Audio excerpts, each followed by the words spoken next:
Europe 1, il est 7h17. Thomas Soto. C'est le regard d'Yves Tréhard. Bonjour Yves. Bonjour Thomas, bonjour à tous. Regard et Bobby posé ce matin sur François Bayrou. Le joli coup de François Bayrou. Ah oui, très joli coup. 2 ministères, puisque Madame Goulard n'est plus au Modem, donc il y a 2 ministères, et pas n'importe lesquels, hein, dont un pour lui, et une centaine d'investitures aux législatives pour son parti. C'est la résurrection, Thomas, de Bayrou et de son parti, le Modem. Il devient ministre d'État, garde des Sceaux, fonction régalienne prestigieuse s'il en est, et il l'a souligné lui-même d'ailleurs, avec fierté quand il est entré en fonction. Marielle de Sarnez, son fidèle bras droit, s'occupera des affaires européennes. Le politique madré et rusé qu'est Bayrou vit une résurrection inespérée auprès de Macron et dire qu'il n'était plus que maire de Pau, comme vous l'avez souligné, et le Modem a parti sans troupes ni généraux, sans même un député sortant, depuis que Jean Lassalle a quitté le navire. Ce n'est pas un hold-up, car le ralliement de Bayrou à Macron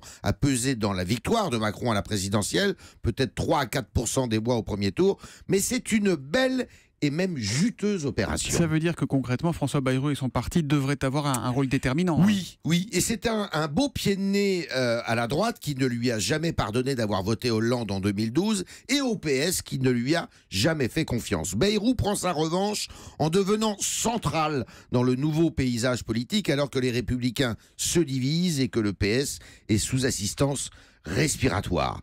En tant que ministre de la Justice, il va porter le premier projet de loi du quinquennat, celui sur la moralisation de la vie publique, texte dont il a fait l'une des conditions de son ralliement à En Marche. Mieux, au prix de fortes pressions sur Macron, son parti est quasi assuré d'avoir un groupe parlementaire dans la prochaine Assemblée, ce qui sera synonyme d'importantes rentrées d'argent pour le Modem, ce qui fera aussi de lui un partenaire essentiel et donc à ménager pour le vote des réformes. Ça veut dire que si on se projette un peu entre Bayrou et Macron, ça peut être explosif. Ah, quand on connaît le caractère très fort des deux intéressés, certainement, il ne serait pas étonnant qu'il y ait quelques étincelles.